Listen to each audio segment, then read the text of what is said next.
All right, now welcome back to our presentation that we began just yesterday.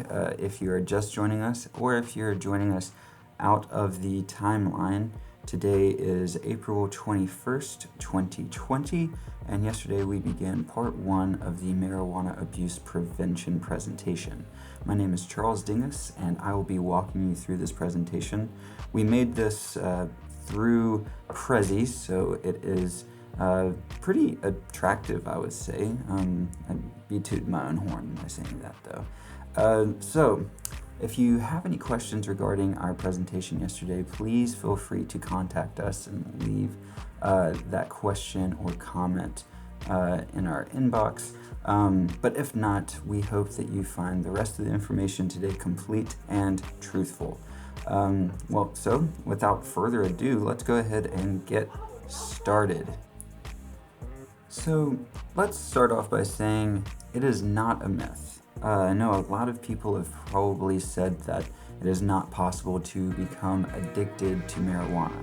And while there are no physical addiction signs like there are with other drugs like heroin or even nicotine or alcohol, the addiction signs for marijuana are mostly in the behaviors surrounding marijuana use. So this is what we would call a psychological dependence. Now, there is still some arguments that people will make against what psychological dependence means, and that addiction can only happen if there are physical withdrawal symptoms. But someone who frequently smokes marijuana, of course, whenever they are not high, have a tendency to be irritable. So you could take that for what you will, but that is clearly a sign for me. But let's start with this actual slide. So at the top we see that it says access to weed is at an all-time high, and that is overwhelmingly true. You know, things have really changed a lot in the past decade, where at the beginning of the decade we didn't really have many different dispensaries. We might have had things like medical dispensaries that existed, but only in certain places around the US. But now we have, over 11 different states that have approved marijuana recreationally, and we have 46 different states that have approved it for medical purposes, not to mention all the different people that are growing it without a license. So access to weed is really as easy sometimes as just knowing the right people in your hometown. And many of you might even know people in your own home. This could be your parents, it could be your brother, your sister, your aunts, your uncles. Even some of your grandparents might use marijuana regularly. And that doesn't make them bad people, but they could show signs of marijuana use or marijuana dependence disorder. And I think it's more important to focus on the research. So there actually has been some evidence to suggest that there is addictive properties to marijuana use. So in our first study, we actually see that Dr. Wang and his colleagues found that receptors actually reduce the sensitivity to dopamine over time after frequent use of marijuana. So what that means is that people who frequently smoke, and that would be more than a few times a week, actually reduce the sensitivity of those receptors that we talked about in the previous video. And the receptors are really important because they soak up all the things that make our brain light up and feel good whenever we feel pleasure. But if they are reduced in sensitivity, then we no longer feel the same kinds of pleasures that we used to. So what happens is these people tend to look for things that will release dopamine more frequently. And that means that either they pick up more marijuana to smoke because that releases dopamine, or they pick up other substances to consume, such as cocaine, alcohol, nicotine, or harder drugs like methamphetamine. And those types of drugs release dopamine in massive quantities. And what this also gives evidence for is the gateway hypothesis, or the thought that marijuana leads to harder substances. And then we actually have evidence that suggests that people who smoke tend to have more negative feelings. So marijuana could potentially lead to higher tolerance and a sense of lowered life satisfaction, because dopamine is extremely important to how we see the world, whether we see it with a positive scope or with a negative one. And generally speaking, people who smoke frequently, whenever they're not stoned, they tend to look at things pretty negatively. And so in this study, we actually see more evidence of that, where we see that smokers in general, tobacco and cannabis and tobacco users, have on average 20% less dopamine compared to a non-smoker. And while it's probably true that, dopamine levels differ from person to person, I think it's really important to note that these people have on average 20% less dopamine. And that honestly means that these people could probably benefit from therapy of some kind, or a completely different pace or hobby in their life. And something else that we see is that marijuana and lack of dopamine actually creates this lack of brain plasticity. And what brain plasticity is actually really important for the way that we form new memories. And as we've already talked about, marijuana severely affects areas of the brain that deal with learning and memory. So let's look at those areas a little bit more in depth. So without that 20% of dopamine, it actually affects how our striatum works, which is in control of our fluid movement. Many people who smoke marijuana tend to either have an exaggerated fluid movement where they move very slowly, or they have very jerky movements if they are not high. And we also see it affect areas of the midbrain, which are in control of eye movement. People who are stoned tend to have very slow audio and visual processing.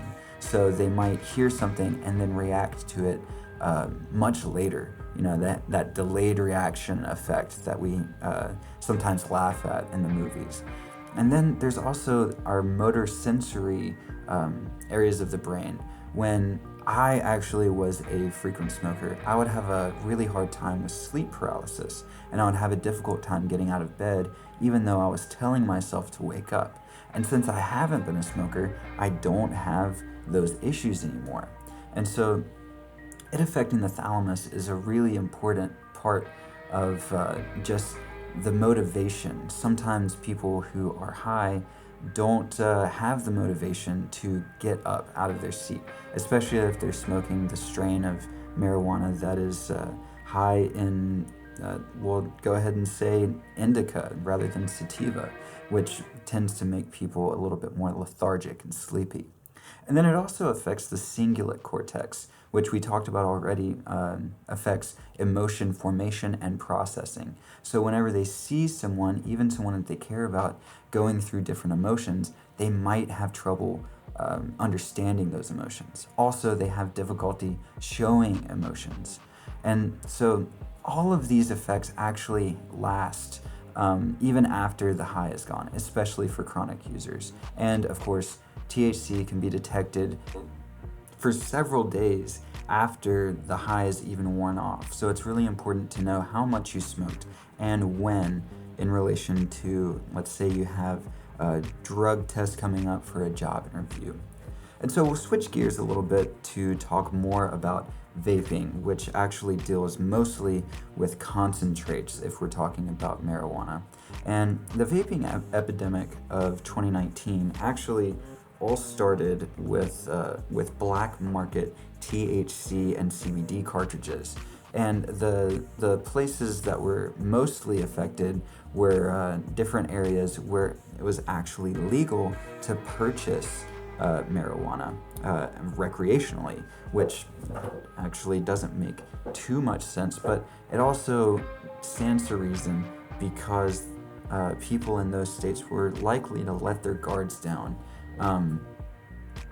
not as vigilant as people are in places where recreational marijuana is still illegal. But this is the most updated information as of February 18th. Before the COVID-19 outbreak, actually, this was something that the CDC was focusing a lot of people power on. And eventually, of course, all scientists switched their gears to research COVID-19 issues. But as of February 18th, 2020, there have been about 2,800 hospitalizations due to e-cigarette and vaping associated lung illnesses. And about 80% of those people actually have some type of history with vaping, THC, and CBD. So it's kind of inconclusive how much of the vaping epidemic can be contributed to marijuana, but there are still roughly 70 people who passed away because of their habit of vaping. And so of those people, about 66% of them were male, so it mostly affected men. But I think the most distressing statistic is that 52% were actually in an 11-year gap of teenagers and early 20-somethings. So that would be people from 7th grade to people who had just graduated their bachelor's in college. And it actually isn't too surprising when you think about the popularity of vaping with younger people, but it is surprising when you think that more than half of the people who are hospitalized were actually in an 11-year age range, while the rest of the people, the other 48%, were actually over the age of 25 all the way to, let's say, 70. And out of the 809 patients, 16% of those people actually got them from legal sources, while the rest of them actually got them from either their friends, their family members, or even their dealer. So that just highlights why important it is to know where your sources are, because you never know if your dab oil is going to have vitamin E acetate or diacetyl. So the important thing that highlights is that these products don't come with an ingredients list, and that's because they are not approved by the FDA, or the Food and Drug Administration. So this actually brings us to the state and federal regulations, which is going to help us define medical and recreational use. So the FDA has not officially approved any medical uses of cannabis. They have approved the medical use of one CBD product, which is actually called Epidiolex. So I'm sorry for the typo there. But Epidiolex is a really expensive CBD medication, and the fact that it is the only medication actually leads to it being as expensive as it is. Also, it is not guaranteed to be paid for by your medical insurance. And so other types of products that come from cannabis-like ingredients would be marinol, cindrose, and sesamate, which actually all mimic the same exact effects of THC, but they don't contain any CBD. So it actually helps boost appetite without having those sleepy qualities that CBD might give people. But they are very useful in treatment for people undergoing chemotherapy, as well as other types of disease that might cause appetite loss, as well as different emotional and mood disorders that might result in appetite loss. But you might ask, why have some states legalized medical marijuana and marijuana for fun, while others only legalized medical marijuana? And the truth is, it's not a simple answer, but it can be summed up with one very complicated word. Any guesses what that word is? So if you guessed money, you're correct. And more specifically, it's taxes. So before marijuana actually ever became legal, it's always been very, very profitable. And the reason for that is that whenever it became illegal, black markets were able to control the value of marijuana all on their own. And actually, the war on drugs made it even more expensive than it used to be. But the legal marijuana problem actually only started whenever recreational marijuana came on the market. And that's simply because recreational marijuana was an unprecedented item. And so, with most states that have medical marijuana, there are virtually no age restrictions. Someone who is 10 years old who has access to marijuana and has a prescription because they have some underlying condition is allowed to use marijuana and cannabis related substances simply because it's their medicine. And there are several different stories that I have read where, young people under the age of 10, under the age of 13, under the age of 15 frequently smoke their marijuana because it helps them cope with things like seizures or narcolepsy or insomnia or different types of mood disorders, stress disorders, disorders related to appetite, anxiety. And so it's very beneficial for the people who actually seek the benefits of marijuana like THC and CBD. And so it's also to their benefit that medical marijuana either has low or no taxes on it. And that's simply because marijuana is for medical needs. But also, most insurance companies, because they travel across state lines, cannot recognize marijuana as a medicine simply because it's not approved federally. Now, in most states that have recreational marijuana, however, there are very explicit age restrictions. And so purchasing marijuana or using marijuana throughout the United States, regardless of where you are, is restricted to anyone under the age of 21. So think of it like you would alcohol or nicotine products. These are things that are intended to only be purchased by quote-unquote adults. Also, most of the states that have approved recreational use actually have also levied either sales tax or another form of tax on recreational marijuana. So that makes marijuana that's available legally a little bit more expensive, even more expensive than marijuana that's available illegally. And it's definitely more expensive than medical marijuana, but also it comes at a lower dosage limit. So usually people who are using marijuana recreationally are not permitted to use marijuana if it exceeds 100 milligrams. Also, there is a limit to the amount that you could purchase at a dispensary. And if you could believe it, the black market is actually still very profitable even in the states where marijuana is legal. And so illegal and unlicensed dealers in those states still compete with the legal markets simply because they don't have to put those taxes on their product. So that actually hurts the overall recreational market simply because it increases competition and increases prices. Meanwhile, more people are still going out and buying illegal marijuana products. But together, recreational and medical marijuana actually in the year 2019 became a $15 billion industry, and it's actually projected to exceed $30 billion by 2025. And that's only in the United States, and that's only with the legal marijuana. So if you're considering the illegal marijuana industry with the legal marijuana industry, there's no telling how much profits marijuana actually makes, which just highlights how interested Americans are in using marijuana either as self-medication or for recreational use. So another thing that's actually become very popular is CBD and products that contain CBD. And if you remember, CBD is actually the ingredient that is active but is not psychoactive in marijuana. So why is CBD suddenly everywhere? If it's not psychoactive, what are people getting out of it?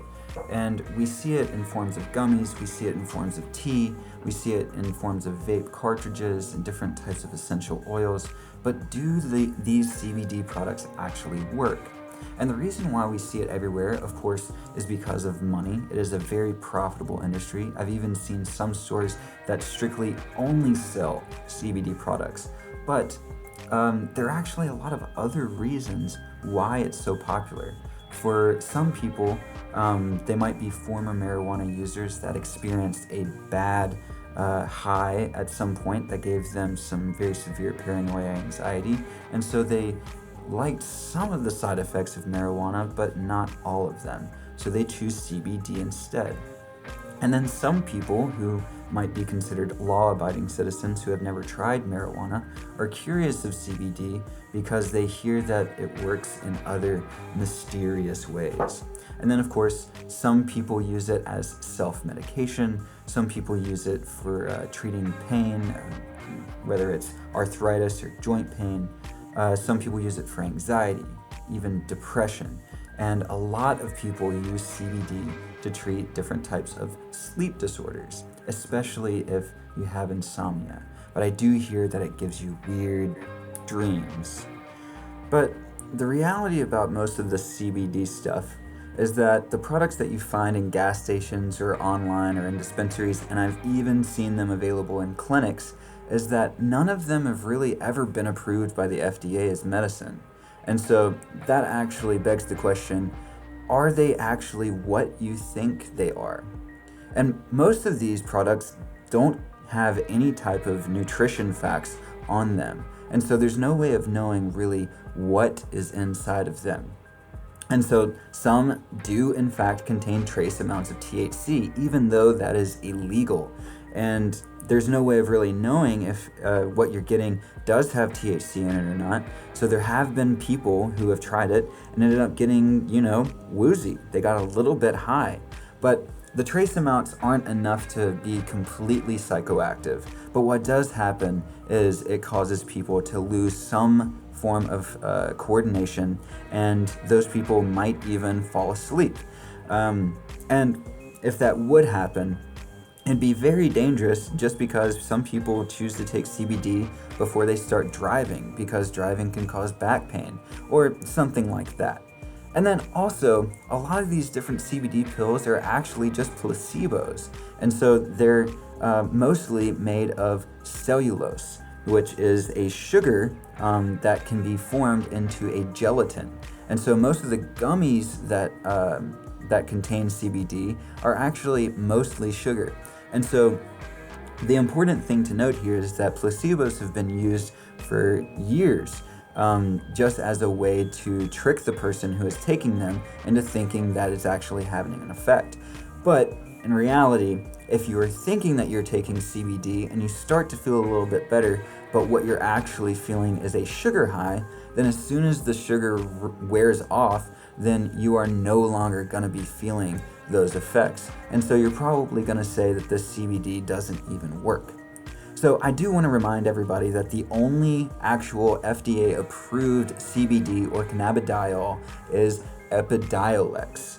And like I mentioned before, this is the only available CBD on the market and therefore is extremely expensive. Now, I don't know the actual price, but I do know because they have kind of cornered the market and there is no competition, they are able to set their own prices. And so that becomes a huge problem, especially for the people that legitimately need CBD in order to treat some kind of medical condition. So it's really up to the person who is purchasing these CBD products from a wholesaler, like a CBD dispensary or a gas station or even the clinic. They're actually just taking matters into their own hands, which can be a good thing, but also let the buyer beware. And nobody wants to be the person who ends up spending upwards of $20 to $30 on a pack of CBD gummies only to realize that they're just really sugar. I mean, I'm sure if that ever did happen, it would actually leave a pretty bad taste in your mouth, which of course I say figuratively because I'm sure literally that would taste just like candy. And so this actually brings us to the end of our presentation. So in the final section, the takeaway, the smoking of any buds or flowers or aerosolizing, which of course we mean vaping here, any types of oils, waxes, dabs, or shatter, or otherwise known as concentrate, like we have shown below, actually damages your mouth, throat, and lungs in the same exact ways that tobacco does. And that's simply because it contains just as much tar as cigarettes, except we don't call it tar when we're talking about marijuana. Instead, we call it resin.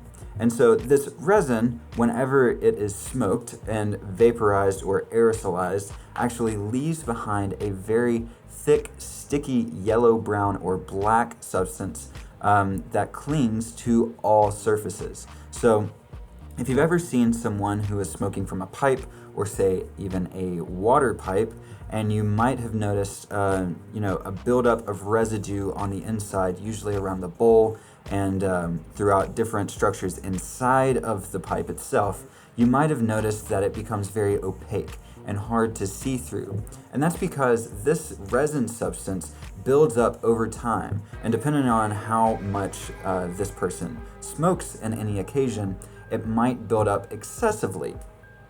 And so the smoke itself does not stop at the end of the bowl or at the mouthpiece. Instead, it travels into the mouth. The smoke and the resin will cling to teeth, to gums, to the tongue. It'll cling to the lining of the esophagus, and of course, it will cling to the lungs and the capillaries themselves. And so this ultimately has the same exact effect as tar from cigarettes. Now, I'm not sure the actual biology of how the resin dissipates over time whenever it has effectively clogged up your lungs. But I do know if it's anything like tar, then it takes years for your lungs to go back to normal. And truth be told, I have known several marijuana users that had the same type of smoker's cough as cigarette smokers. So there you go. But those aren't the only problems that marijuana users might come up against. Of course, there's the issue of driving while under the influence of marijuana. So a group of guys that make YouTube videos actually did an experiment where they tested 4 different conditions. One condition they tested while driving under the influence of alcohol, another under the influence of marijuana, and then another where they had distracted driving represented by texting while driving, and finally they tested sleep deprivation and driving. And what they found is that the most dangerous conditions would be distracted driving, sleep deprivation driving, and of course drunk driving. But those were only a little bit more dangerous than driving under the influence of marijuana. Now, of course, they conducted this experiment in a controlled setting in a parking lot, and they did it in a place where it was perfectly legal for them to smoke marijuana recreationally. And by no means was this a perfect experiment, but they do highlight some very key points where it definitely matters the amount that you smoke, just like it matters the amount that you drink, and it matters the kind of strain of marijuana that you smoke. So some strains do make you more drowsy than others, so it's very important to know how much and what kind you're smoking before you get behind the wheel. And then in another study, they actually tested distracted driving in the presence of someone else in the car. So if the other person or other people in the car are not high, but the driver is, then the driver actually might be more vigilant or less distracted while driving. But if other people in the car are also high, then this actually increases the risk of distracted driving because you could be passing around a blunt joint, spliff, or bowl, and that could lead to distractions. But also, the presence of someone else actually lowers the guard or makes the person even more distracted who is driving because they are relying on someone else to pay attention. And so this can lead to some very, very serious and deadly outcomes, and is the reason why marijuana is actually the second deadliest substance found on the roadways behind alcohol. And that's simply because people get so distracted that they're no longer able to focus. So another big problem are edibles. And edibles are only a problem because people have no idea how much they're consuming at a time. But generally speaking, edibles are the safest way to consume marijuana. And you heard me correctly. And that's only because our digestive systems are extremely hardy and they're able to withstand different substances that they're not normally used to. But that's not to say that you should just go out and eat whatever you want. Marijuana can cause you to still have the same kind of detrimental effects to your brain development as smoking it would. And so that means that just because it's safe does not mean that it's 100% safe. And it doesn't matter how mature you think you are, the point is, if you're under the age of 21, the chances of your body being fully developed and your brain being fully developed are slim to none. And so eating an edible actually takes a lot longer to go into effect than actually smoking does. Whenever someone smokes marijuana, it usually takes 2 to 5 minutes for that person to feel the effects of being high. But if they are to eat an edible and it goes through their digestive system, then this takes usually about 40 minutes to an hour. And that is on average. For some people, it takes even longer. But honestly, it depends on how much you have eaten that day. If your body is still digesting some food from earlier in the day, then chances are it's going to take on a longer range. So it could take even an hour and 15 minutes. But because it takes so long, people generally get pretty impatient to feel the effects. Usually whenever you eat an edible, you're doing so you can get high. But whenever you don't feel the high within 15 to 20 minutes, some people decide that they're going to eat even more. And what once was 10 milligrams of THC in your system becomes 20 milligrams of THC in your system, and then 30, and then even more, which actually ends up overwhelming your system. And so what this causes is people that are too high to function. And usually people that feel like they're too high to function and are less experienced with marijuana tend to have the effect where they think that they are dying. And so many of these people will end up calling 911 because they don't even know that they are alive. You can probably find on YouTube these really hilarious but kind of heartbreaking videos where someone is called into the police and they are so convinced that they're actually dead. But if they don't end up going to the emergency room, usually it ends up dissipating and going away over time. But if they do go to the emergency room, that becomes the most expensive edible that they will ever eat. And so it's really important to pace yourself, especially if you're having edibles, just because you never know how long it's going to take, and the point of it is to just kind of ride the wave. And so the last real issue is the whole dealer situation. Now, of course, the entire point of money from the provider perspective is that this is a profitable industry. And so even the illegal dealers need to make money somehow. And a lot of times we don't know if we can trust our dealer. So it's important to know exactly who you're getting your drugs from. And there have been a number of situations where an inexperienced dealer decided that they wanted to thin out their supply and make it last as long as possible by adding different types of what they might call ingredients.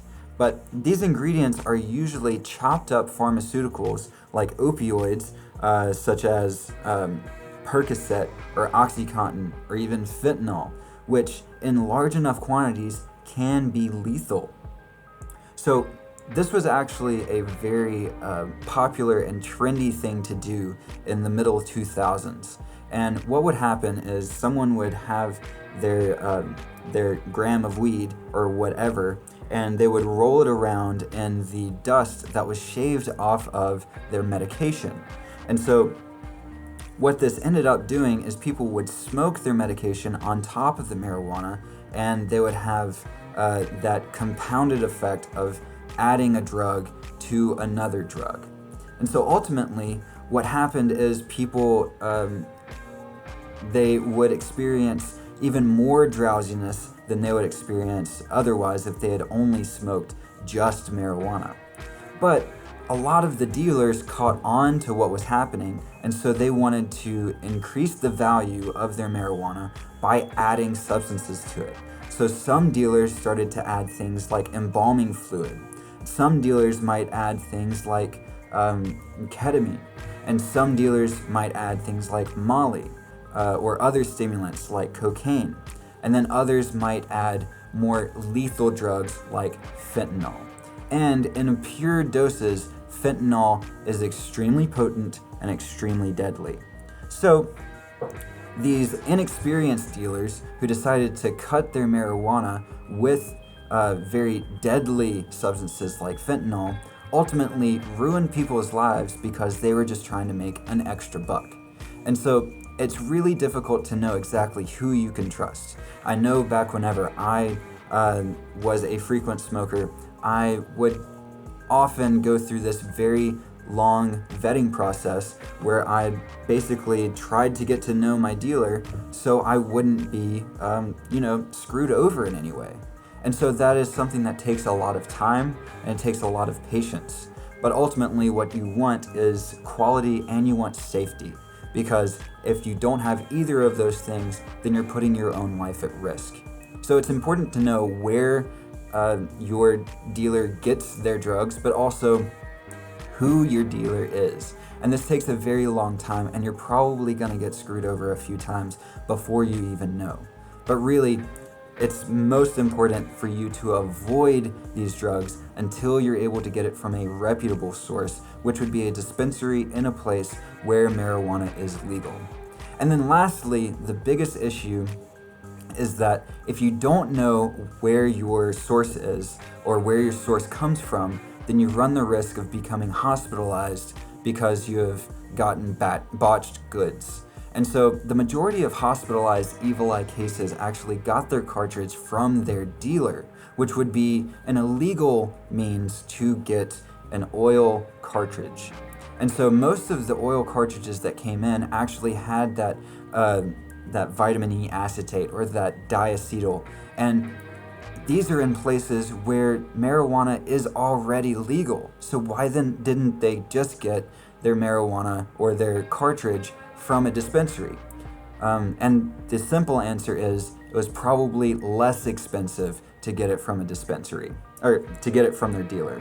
My apologies. But it's just something to think about if you are curious. If you are curious about using marijuana at some point in your life, then it's important to know where you're getting it from. It's important to know how much you're consuming. It's important to not get behind the wheel of machinery.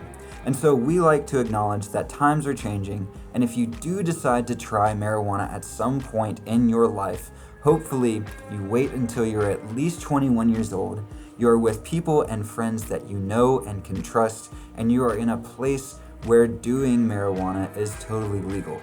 So it's really important to think of marijuana much like you would alcohol or nicotine, when the simplest thing to do is to wait until you know your body is ready, your body is mature, and that you're making a clear judgment and you're not doing something just because of peer pressure.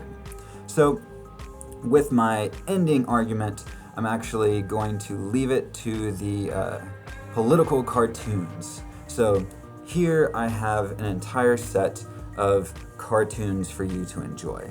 I hope that you enjoyed our presentation. I have put a number of hours into making sure that this is up to date and the correct information. And so I hope I really provided you with a lot of different things to think about from here on out before you decide to try marijuana for yourself. And I know that because it's becoming so available, we probably get the extra urge to do it.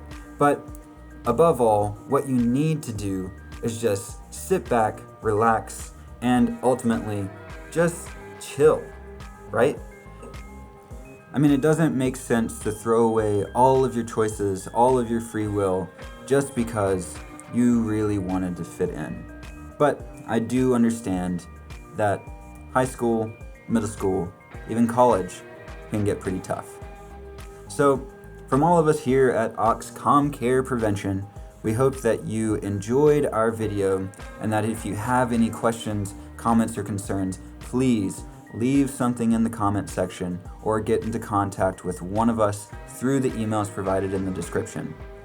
So, until next time, we hope everybody is practicing those very good prevention strategies with the quarantine as well as with your life.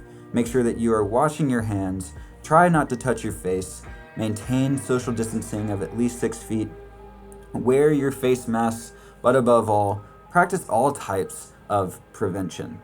And we will see you next time. But until then, take care.